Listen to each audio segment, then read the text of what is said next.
this is kind of a spur of the moments live, but sometimes those are the best kinds, the ones where, it's really coming from your heart and is relevant to you in the moment.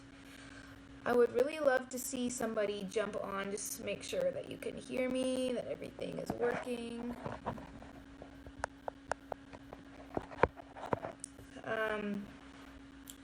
So I'm a little bit windblown. I just got back from a funeral from someone in my Kangen Water family had a loved one who passed away recently, and I have always, I have to say I had never really enjoyed going to funerals. I don't know if anybody really does, but I've been to a couple just in the last maybe month and a half, and it's a very interesting thing to go and observe and think and really ponder, because a lot of times we really go through life and we're going just day to day doing our day-to-day things, and we don't reflect on deeper important issues about what life is about, what death is about, and how it affects us, and what we should be thinking or considering as we look at these different topics. And so what really has been a common question that's been coming up to me this last little bit is, and I was actually reading in a book, and it was bringing up the subject of funerals and my own funeral. And so if I was, a bystander at my own funeral, which is kind of weird to think about, what would people be saying about me? And I would invite you, as I bring up some of these questions, to ask them and think about it for yourself as well.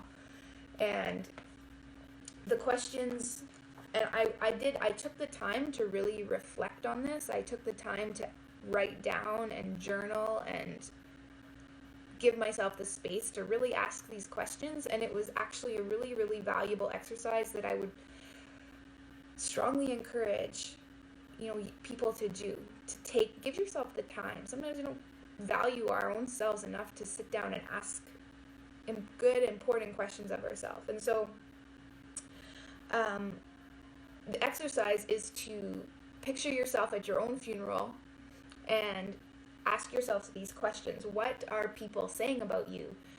And what are the big accomplishments that you have achieved in your lifetime? And this can be a really exciting and invigorating exercise, or it can be really discouraging. And it depends on what path you are on and where you're going right now. What part of the journey are you on?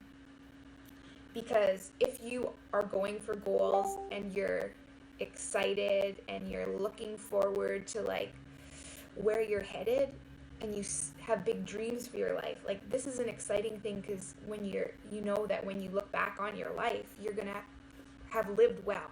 And that's what I really want. And I think about that a lot. And I'm like, man, at the end of my life, I want to look back. I had recently done a post about this. I want to be well spent. I want to have lived fully and really gone for my dreams. And one of the saddest things is when someone passes away, and all the dreams that die with them, dreams and desires that were never lived, things that people wanted to do and were too afraid to do and didn't do it. And that's the saddest thing, when someone passes away and those dreams are gone. That person, those dreams go with them. And so when I look back at the end of my life, and when I going to a funeral today brought that reflection back to me. When I look back at my life, what will people say about me? What will my achievements have been? And right now, obviously, I'm like, man, there's so many more things I want to do. There's so much more value I want to add to the world and to people's lives. And there's so many more things I want to see and stuff I want to experience. So again, those questions are, what were people saying about you at your funeral? And what were the big accomplishments that you achieved in your life? And then you can take it a step further. On a scale of 1 to 10, how do those accomplishments make you feel? And if you were to increase any of those scores to a 10, what would have to happen? What would need to be different to raise that score? How are you living right now? What are we, like, I ask myself the same question. What am I doing? What am I holding myself back from, either because of fear or limited thinking? You know, I'll give you an example. My husband, he actually got out of his job in January. And all we've ever known is being in a job. And you're committed, you know, you have to be near your job physically. And, you know, it was when he lost that job, for those who don't know, he drove train and actually hit another train. That first thing was fear, but then it was like, this is what we've wanted for so long. And it was almost like we didn't know what to do with ourselves because we were actually free. We were free to go and do, we didn't have to stay in Winnipeg. We didn't have to stay, we had no commitments here that we had to adhere to. And that was in January. So January, February, March, April, May. We're in May now. So like almost 4 months. And we are just finally doing something. We bought a little trailer last week, and we're going to be going on a road trip. We don't even have a destination picked yet. We don't even know how long we're going to go. We don't have a commitment for when we're coming back. And it took us that long to kind of realize, you know, we can go and do something we've really wanted to do for a long time. We can go and travel, and we're free to go wherever we want to go. But there's these jails that we live in because of our thinking, and it's so ingrained in us that I have to stay put in. It takes some pushing and forcing and moving yourself ahead in order to break through some of those limiting thoughts. And so as we live our life, how long are we putting off doing what we really want to do and what we really desire to because we think we can't, or we think that we have to stay put, or we think that we don't have enough money, or whatever the excuse is. And before you know it, like even right now, I was like driving home, like I'm already 33. Where did that go? I'm like, maybe like a third of my life is gone. I hope I'm going to live past the 99, but you know, that time has gone by so fast. And from everybody I hear that's older than me, they say it gets faster and faster. And it's kind of deceiving when, you know, you hear that, oh, you've got so much time. You know, you got lots of time. You don't have to worry about that now. Time it's sort of a weird thing, and then it passes and it goes so quickly, and I look at my kids and I'm like, wow, they're growing so fast. And before you know it, you're going to be like, where has all the years gone? And how come I'm not any further along than I was 5 years ago, 10 years ago? And why didn't I step forward and do what I really, really wanted to do? And again, it just comes back to just lies that we think about, lies in our mind that I could go on and on about. And if you stop and ask yourself those serious questions, you will be able to hear what that voice is, that chattering that's always going on in your head. You ever notice that your mind is always running? There's that voice going on in there all the time, and for some of us, most of us, it's usually pretty negative. If you would take a person, if you pictured that voice running in your head as a person sitting beside you on the couch and talking to you the same way that voice talks to you, you would not be their friend, and you would not want to spend time with them, because most of that chatter is mean, it's not true, it's incessant, it never stops, and it honestly is not serving us for the most part. For the few people that have programmed themselves and programmed that voice to be more beneficial, then maybe it's a different story. But for the majority of people, that is not helping or not serving us. So start thinking, how, if I could live my life and I knew I would succeed, if I could live my life and do whatever I wanted, what would I do? And enjoy spending some time in that space and daydreaming and thinking about that, and then ask yourself, why am I not doing it? And why am I even here? Like, what's the point of all this? Why am I going to a job that I hate? Or why am I spending time with these kind of people that just drag me down and make me feel bad? Or Why am I giving so much time to something that makes me so unhappy? Like, really, it's pretty, if you really think about it, that's pretty weird and pretty crazy that we do that. Why do we do that? It doesn't make any sense. Like, and I did it. I've done it. I've been in that before, where you're just kind of in like this motion of get up, go to work, pack your lunch, bring it, eat it, come home, make supper, watch some TV, and go to bed. And you're just repeating that over and over and over again. Honestly, like, there's got to be more than that.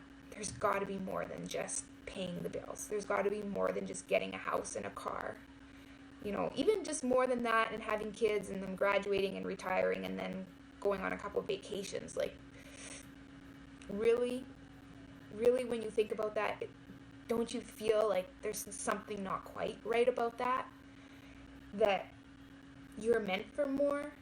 I know that has always been a nagging feeling in me. Like, I'm meant for more. Like, there's more than just this surface stuff. And when I was kind of searching for that, and finally when the doors broke open and I stepped into that, into living life more fully and being okay with who I am, regardless if people don't like it or not, and learning and studying and growing and understanding more, like,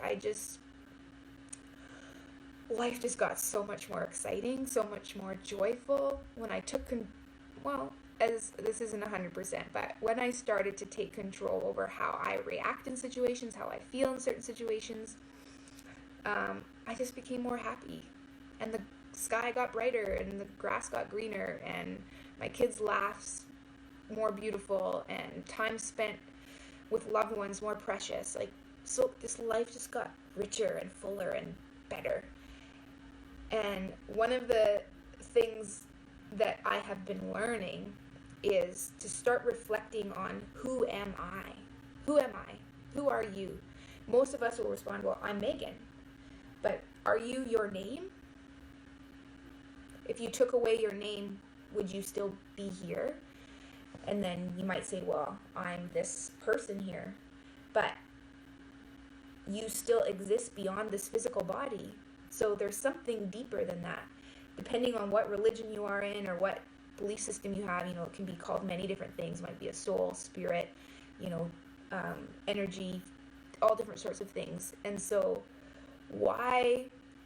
it was Bruce Lipton that, I love the way he put it, and he was a microbiologist, and he had this revelation that, we're more than just a body, that we are spirit, in fact, having a physical experience. And he had asked the question, there's so many frustrations and difficulties that come with these physical bodies and this physical stuff that goes on in our world. So why do we need this physical spacesuit? And the question came to him, like, if it wasn't for your body, then what would chocolate taste like?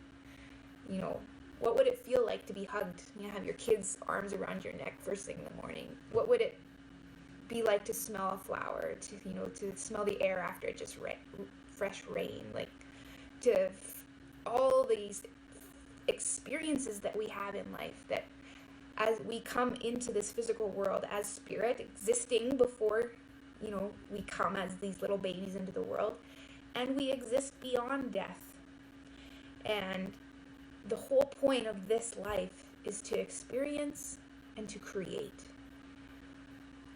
And I see so many people, and my office is right here, and I have a window in front of me, and I look out and I can see the street, and I see down, and in the morning I'll watching people getting in their different work vehicles and going on to different jobs and stuff, and I see so many people